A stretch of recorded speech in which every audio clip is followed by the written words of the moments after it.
Okay mga kadama, another tutorial vlog ulit. 116 versus 314. Paano ba naman nanalo yung 116? At madali lang yan mga kadama. Sundan nyo lang tong galaw na to para magamit ninyo pag naglalaro kayo kapag kinounter kayo ng 314 na galawan. So dito lang yan, halimbawa 116, 314 yung gante. Tulak tayo ng 5-1. Pag dito siya tumulak, dito tayo sa 314. Huwag dito sa kabila, huwag dito sa 313 kasi baka makareal eh. Sa mangyayari, yung tulak niya, pwede siya tumulak dito, pwede dito, pwede rin dito. Halimbawa na lang, tumulak siya ng ganyan.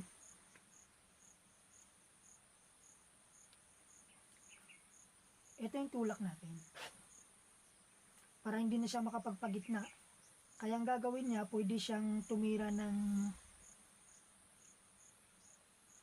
9-5, pwede siyang mag 16-13. Isa-isahin natin yung mga kadama. Halimbawa, nag 16-13, kain tayo. Obligado dalawa eh, kaya dito yung kain yan. Kain. Dalawa yung tricks dito mga kadama na ituturo natin. Halimbawa na lang, tumulak siya ng 116. So dito tayo mga kadama. Kung itutulak niya na itong 8-3, huli na siya dun sa sinasabi nating tricks na hinanda natin para sa kanya yung trap na ginawa natin. Pasok na siya dyan. So, paano ba natin gawin yan mga kadama? Madali lang yan. Ito lang yung tulak dyan. Papakain tayo ng dalawa. Pag kumain, akyat tayo dito sa 16-13. So, kakain siya ngayon ng isa pa. Kain tayo ng 3. Kung titingnan natin yung pizzas natin, kung bibilangin natin yan, 7 laban sa 7, pero ang kaibahan lang, mananakaw natin tong isa niya. Kasi ang mangyayari kahit tumulak siya dyan, wala na, makukuha talaga natin tong isang to. Kasi ganito lang yan. So wala na, kahit magtulak siya ng ganyan, pababalikin man niya yan, or kakakain, wala na, matatalo talaga. So ulitin na natin yung galaw na yun mga kadama. Ulitin natin yan. Ulitin natin ang tagdadalawang beses para makuha nyo. So, 116, 314, 5-1, umakyat, 314, 5-1, dito tayo. Umakyat siya kanina eh. Kain. Kain. Kain. Ayan, kung natatandaan natin yan yung galaw kanina at umakyat. Ito yung ginawa natin kanina eh, dito tayo. Ngayon,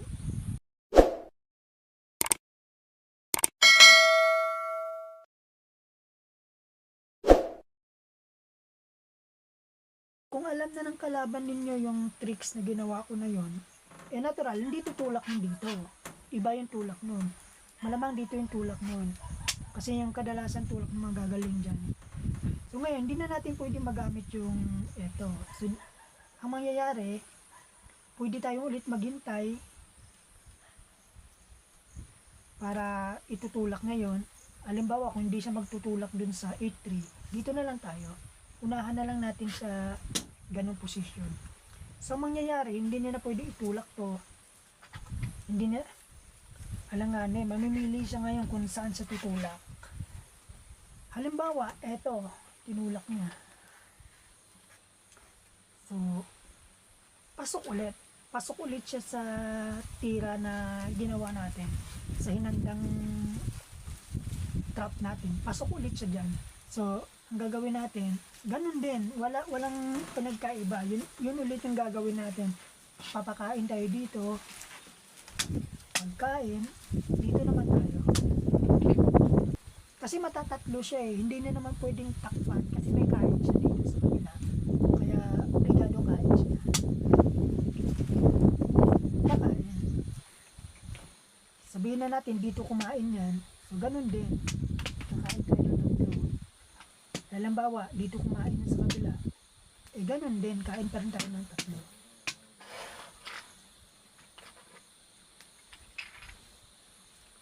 Kung nakikita natin mga kadama yan yung forma ng pizzas natin, lamang ng isa yung kalaban, pero dadama naman tayo. Kaya halimbawa, pinabalik, abla yung pizzas parehas sa atin. Ang mangyayari naman kasi, maupuha natin dito. Pwede natin kunin dito, pwede natin kunin dito sa kabila. Ulitin natin. Ito, 116, 214, 51, 116, kinontra, nag-51, 215. Ano yung galaw kanina eh. Kumain. Yan. Halimbawa na lang, nagpakain dito. Kasi hindi niya tinulak yun. Halimbawa, alam niya yung dalawang tricks na yun. Kinontra, sinira. Dito lang tayo sa 9.5. Sumingit kunwari. Dito ulit tayo sa 5.1. Malamang yung tira niyan, pwede siya mag 9.5. Pwede rin siya mag tulak ng ayan, kunwari, halimbawa na lang, tumulak siya ng 12.7. Pwede nating counterin niya ng dito lang tayo 10.6. Tulak siya kunwari ng halimbawa na lang, eto tinulak niya. Paipitin na natin ito mga kadama. Kasi meron tayong hinandang tricks na medyo malupit para madali na natin yung kalaban natin. Ngayon, kung itutulak na naman ito mga kadama, so ayun na yung trap na hinihintay natin. Medyo matindi yung tricks na to. So okay, paano ba natin gawin yan mga kadama? Madali lang yun. Yung unang gawin natin dyan, pakain lang tayo dito. Pag kumain, pakain ulit natin yung dalawa. Pag kumain, dito na tayo padalawahin. So ayun na mga kadama. Tingnan natin. Tingnan nyo. Kain. So yun. 5 yung kinain natin. Pag kumain siya ng isa, wala na. Pag tumulak, dito lang. Pag tumulak dito, dito lang. So ayun mga kadama, wala siyang pupuntahan dyan. So yung mga kadama, ulitin natin yung tricks na tatlo na yun para masundan. Sinasuggest ko kapag napanood nyo itong video na to, mayroon kayong sariling dama board para madali nyo makuha yung mga tinuturo sa inyo.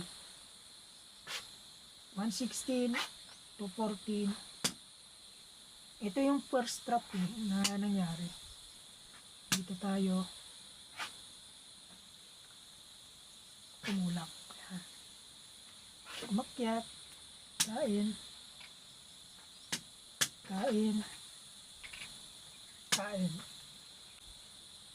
Tumulak dito mga kadama, dito lang tayo. Yung unang tricks na ginawa natin, yung tulak nandito eh.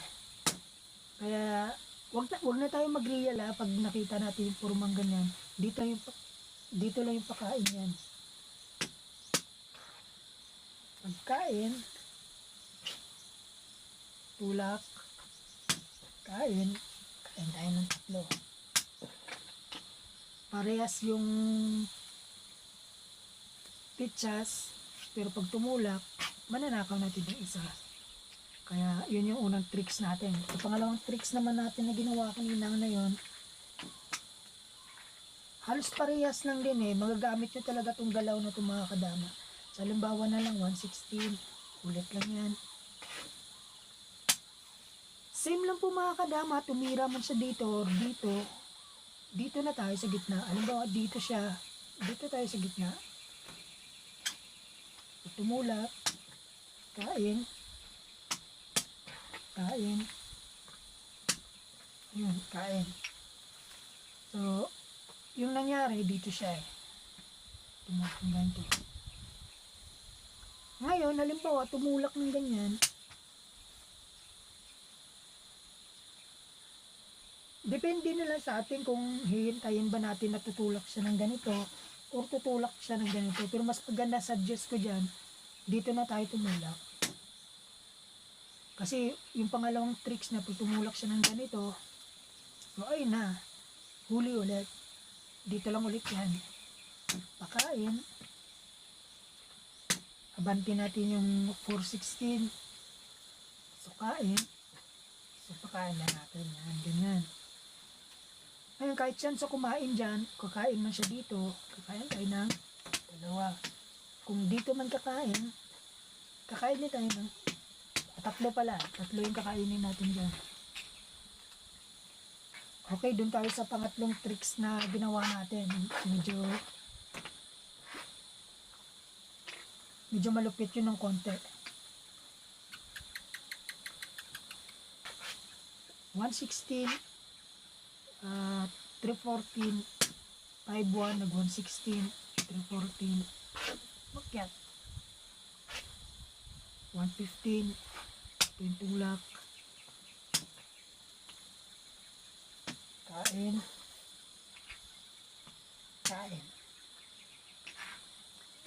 Ngayon, alam niyo na yung dalawang tricks na yun, kaya hindi siya tumulak ng ganon. Hindi siya tumulak sa 8-3. Hindi rin siya tumulak sa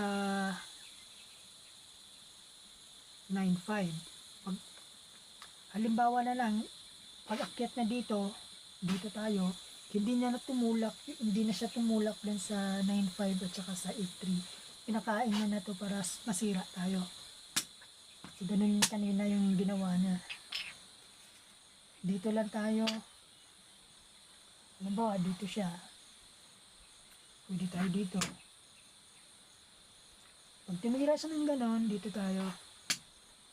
Ngayon, yung inabangan na nating tricks na sinasabi ko sa inyo kanina, yung galaw na ito. So, dito lang yung galaw dyan mga kadama.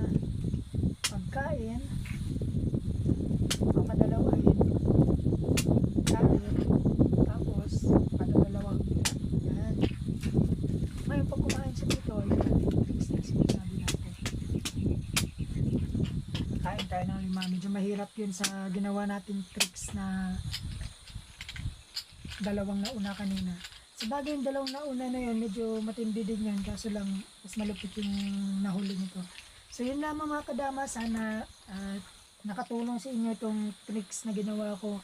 At patuloy lang kayong maglaro ng dama para umunlad yung laro nyo. Pero mas maganda kung manood kayo lagi ng mga tricks tutorial para gumaling tayo sa paglalaro ng dama.